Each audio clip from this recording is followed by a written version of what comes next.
Instructions. You are going to hear a number of different recordings, and you will have to answer the questions on what you hear. There will be time for you to read the instructions and questions, and you will have a chance to check your work. All the recordings will be played once only. The test is in 4 sections. At the end of the real test, you will be given 10 minutes to transfer your answers to the answer sheet. Now, turn to Section 1. Section 1. You will hear a telephone conversation about house facilities.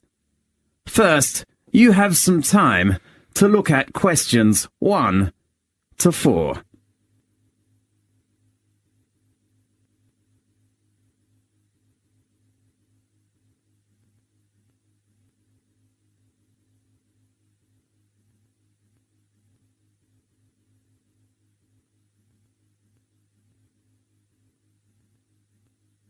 You will see there is an example that has been done for you.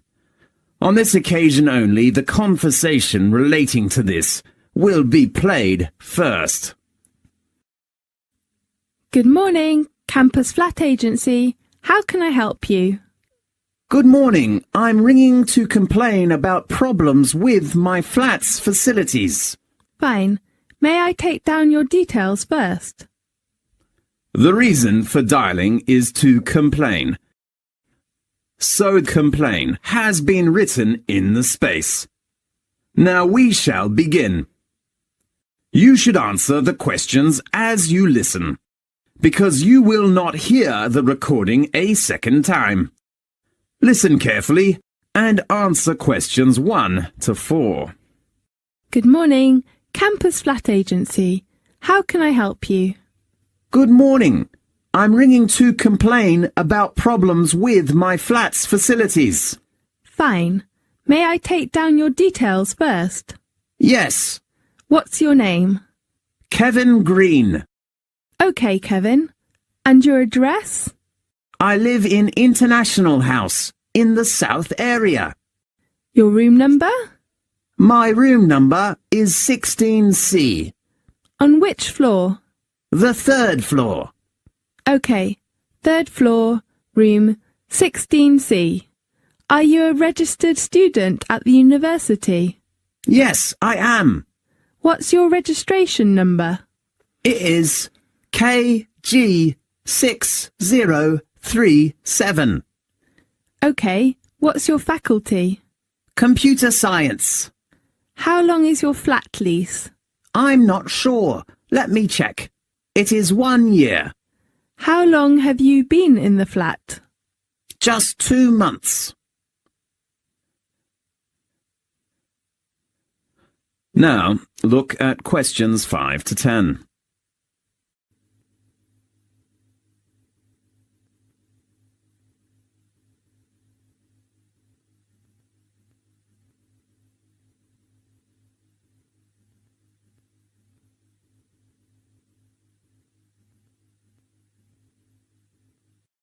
Now listen carefully and answer questions 5 to 10.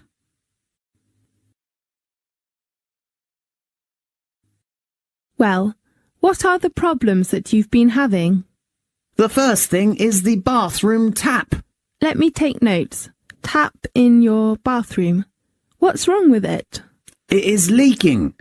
I'd really hope to get that replaced right now. OK, how about this afternoon? That's great. Anything else? The next one is the stove in the kitchen. What's the trouble with it? You know, the stove is not a new one when we moved into the flat. Yes. Does it work? No. The door of the stove is broken.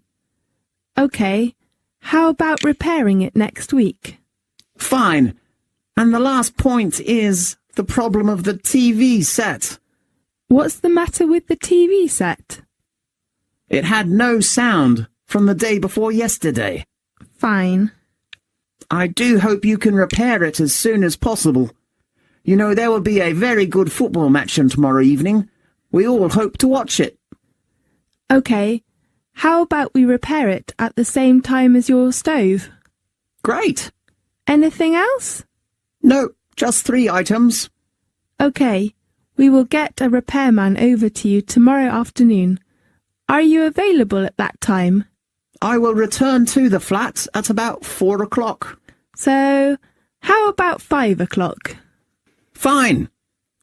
You can contact the repairman if your time will be changed. OK. His phone number is 654 33747. Right. Do you have any questions?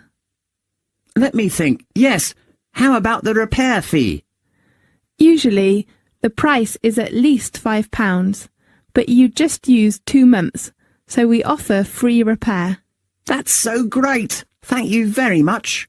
You're welcome. Goodbye. Goodbye. This is the end of section 1. You now have half a minute to check your answers.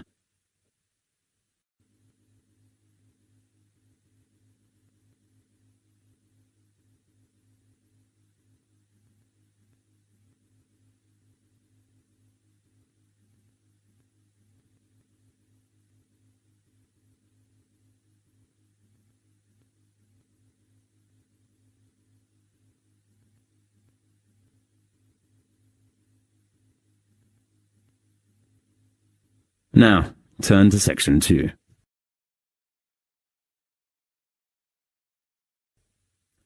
Section 2. You will hear a lecture about a sports centre. First, you have some time to look at questions 11 to 15.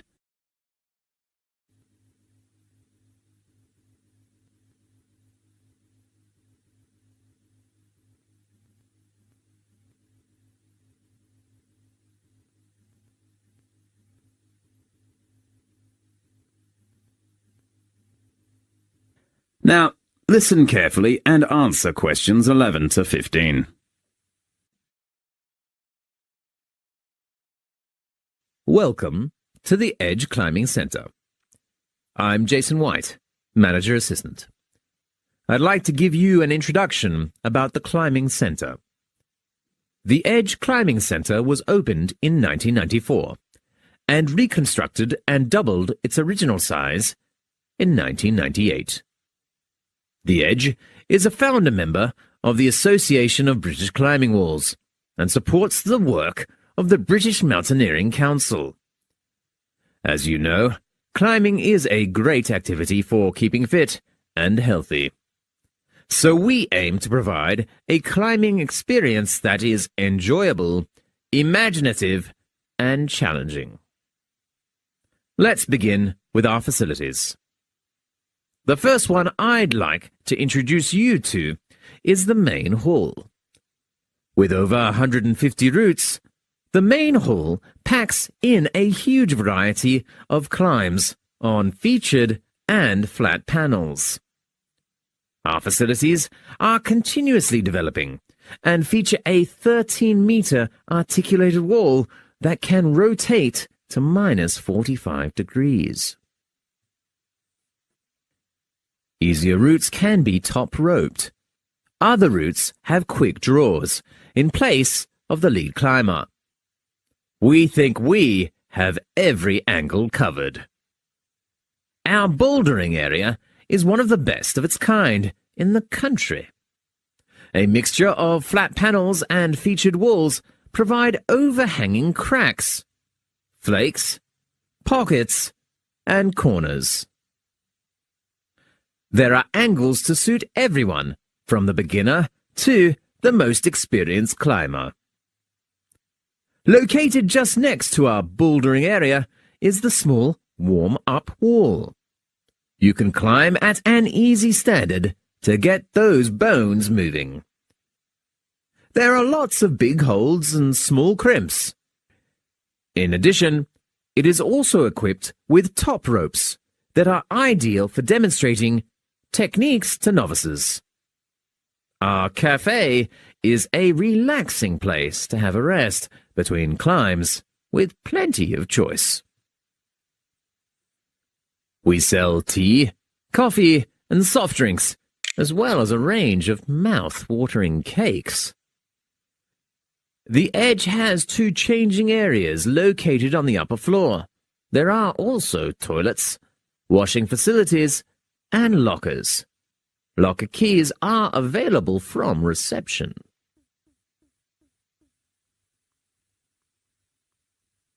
Now, look at questions 16 to 20.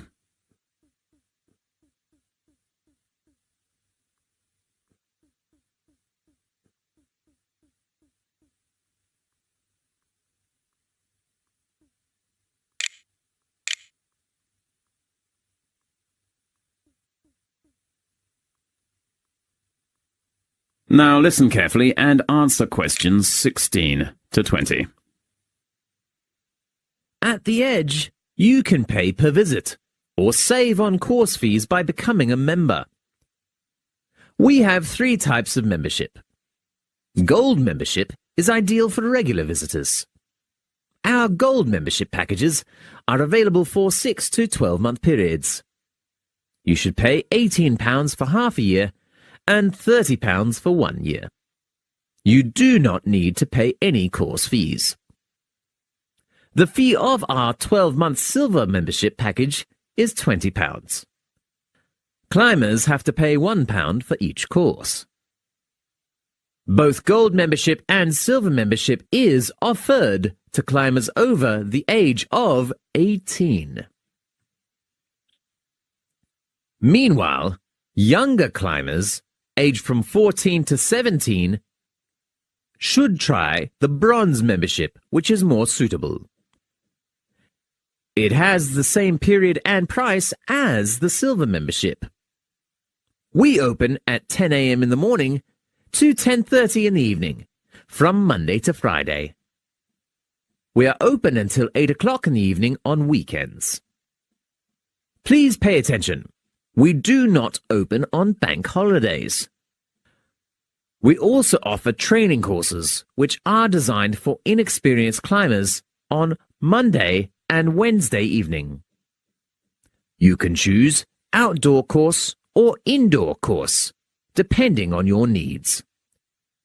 Usually, the indoor course is suitable for beginners. If you want to know more details about it, please visit our reception. Miss Morris will give you a hand. Thanks for attending the introduction lecture of the Edge Climbing Center. I hope you will enjoy our facilities in the future. This is the end of section 2. You now have half a minute to check your answers.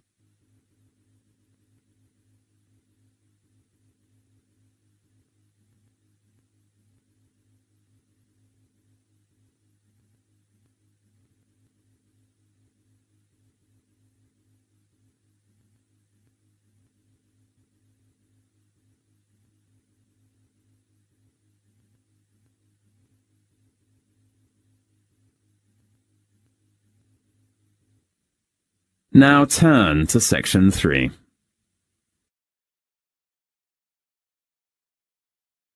Section 3. You will hear a lecture about a university library. First, you have some time to look at questions 21 to 25.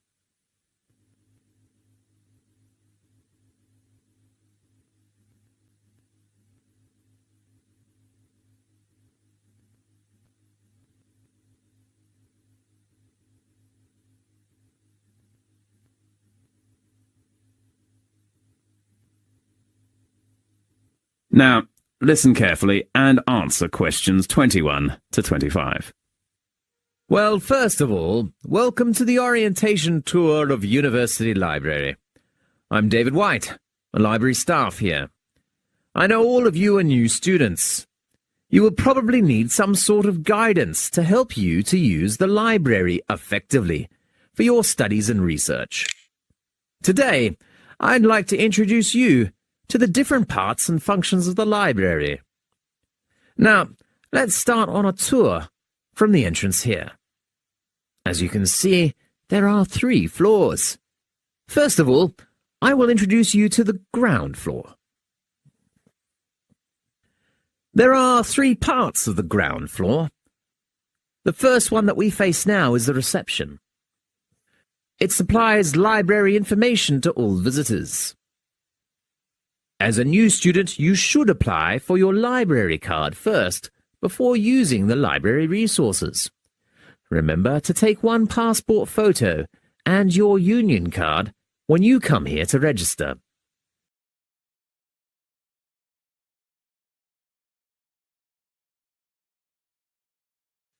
Next to it is the computer section on the right entrance. As you see, there are 10 computers for students to search library resources, such as reference books. You can also search the library information by using your own laptop in the house, but you should get your username and password when you register in the computer center tomorrow. The last section on the ground floor is the leisure bar. We make sure there is no food or drink in our reading room. If you are hungry, you can go to the leisure bar on the corner of the ground floor. It is a relaxed place. Drinks and snacks are supplied there. The large section on the second floor, located in the center, is called the reference room. You will find all kinds of textbooks, literature materials, or dictionaries in the room. Near to it is a small room called the closed reserve room. According to library rules, important reference books cannot be taken away from the library, so students have to sit in the closed reserve room to read. Now look at questions 26 to 30.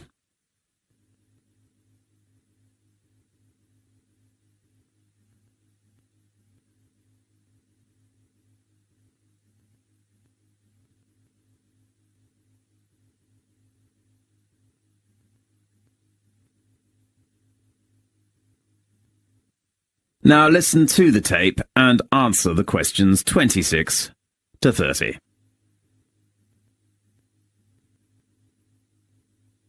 The room opposite to the closed reserve room is the periodical room.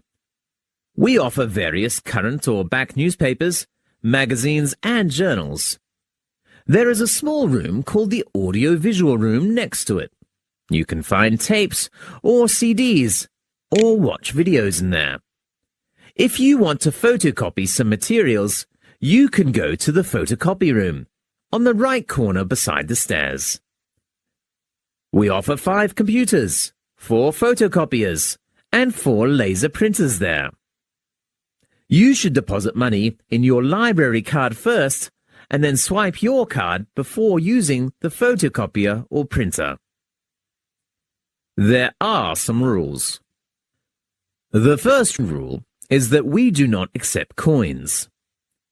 The second rule is to limit your session to half an hour at a time when the photocopier is busy or the printer is busy. The last important rule is that please do not start printing less than 10 minutes before the library closes. The reading room and meeting room are both located on the top floor. Now, we are in the big reading room with a glass roof. As you see, it is very bright and quiet in here. You can read books while enjoying the sunshine. The last section I wish to introduce to you is the conference room. There are some different size rooms with a round work table and multimedia equipment for teachers and students to do group work. Okay, let's talk about some warnings. First of all, you can reserve any reference book if they are on loan, but the available time is only 48 hours. If you cannot come to the reception to take your reserved books, you will miss out. Then, if your book is recalled by the library, you have to return it within 7 working days. Otherwise, the book is overdue and you will have to pay a fine. The other thing is your library card. All records of using library resources are in your card. I hope you can keep your card safely. Especially, do not leave it in your student locker. If you lose it, please come to our reception to report the loss and apply for a new one in order to avoid further trouble. Good. Well, that's the end of the tour of the library. You can look around for yourselves now, and if you have any questions, please ask the advisor at the reception.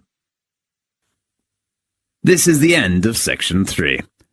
You now have half a minute to check your answers.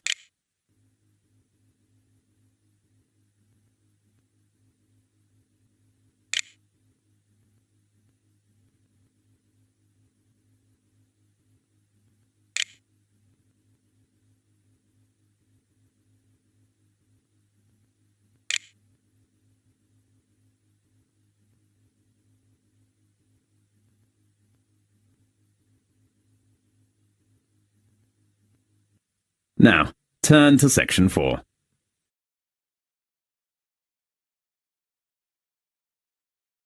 Section 4.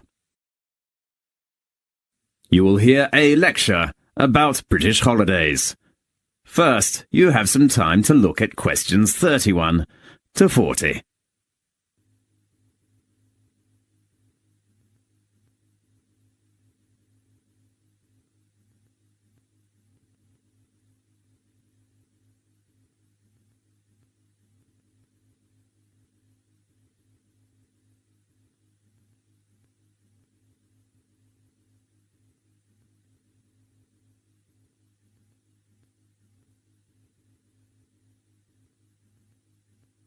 Now listen carefully and answer questions 31 to 40.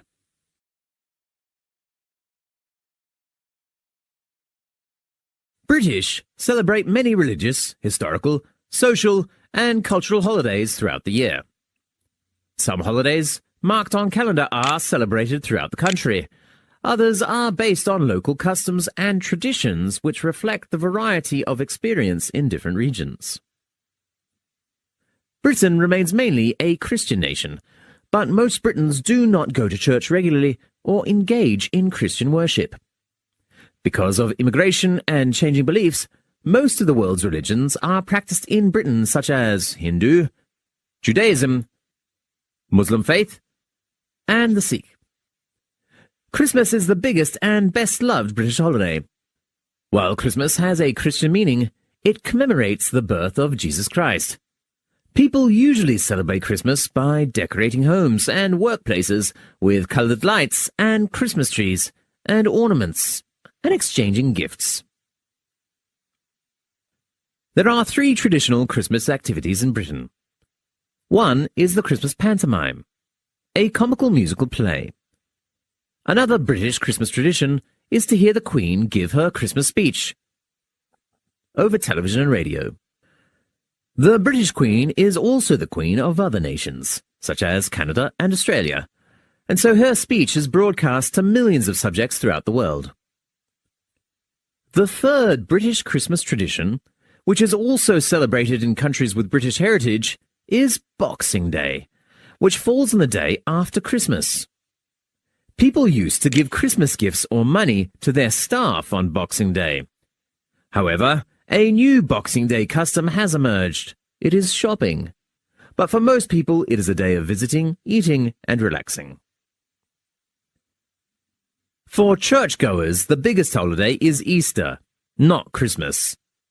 It is the most important Christian festival in Britain. Easter commemorates the crucifixion and resurrection of Jesus Christ. Easter is in the spring when universities and schools are closed for breaks. During the Easter period, Christians attend many church services and charity activities. Easter eggs are the main symbol of Easter. As time goes on, nowadays, people give each other chocolate or candy for Easter. There are some local festivals and holidays in England, Wales, Northern Ireland, and Scotland. People can know about the different culture and customs of the 4 nations of the United Kingdom. Many festivals and customs have been invented, adopted, and used to serve political or religious functions in times of conflict. Special days in England and Wales show their national pride in their unique languages and cultures and remind people that there is much more to the UK than the English and England.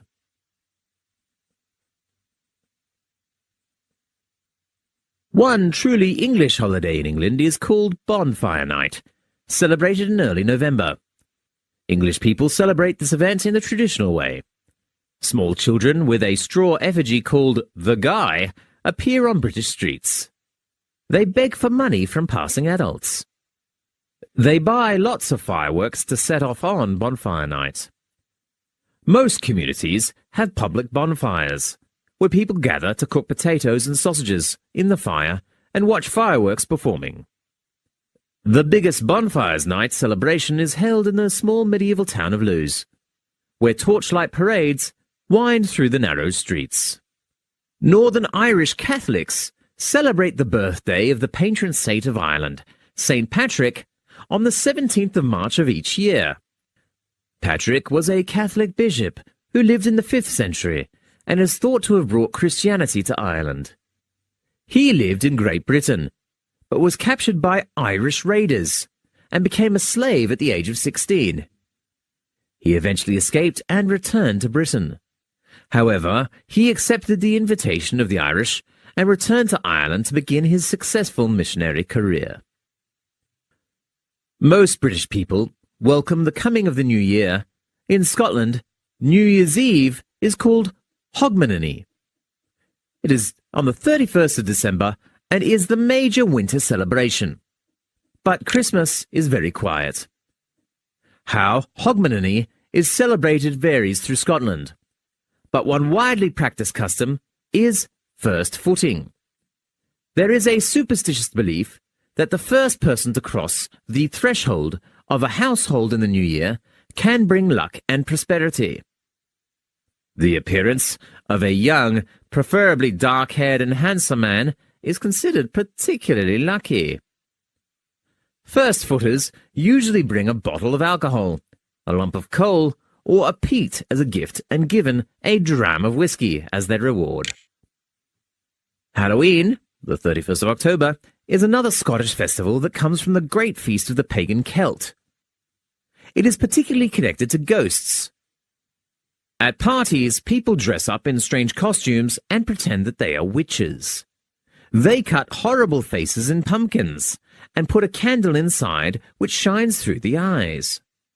Children dressed in white sheets knock on doors at Halloween and ask if you would like a trick-or-treat.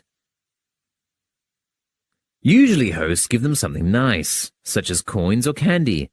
Otherwise, they make lots of noise at the front door. Wales has some of the oldest and richest literary, musical, and poetic traditions in Europe. The most famous festival in Wales is the Eisteddfod. In each August, Welsh people hold a large Eisteddfod to remind people that Wales has had a very special cultural heritage. The highlight of the festival is to crown the 2 bards who have written the best poems of the festival. Nowadays, the Eisteddfod is the largest popular festival of music, making poetry and writing in Europe. The British calendar is full of holidays and festivals which show the different cultures and histories of the people who make up Britain. Such holidays and festivals not only remind people of how cultures change and influence each other, but also give people a chance to share in the rich cultural heritage of the United Kingdom. This is the end of section 4. You now have half a minute to check your answers.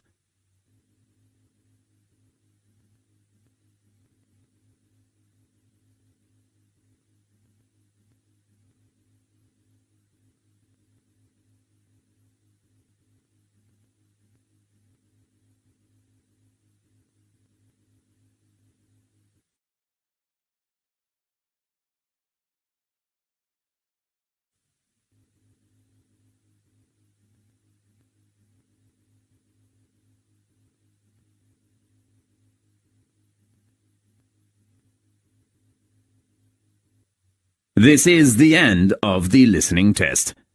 You now have 10 minutes to transfer your answers to the listening answer sheet.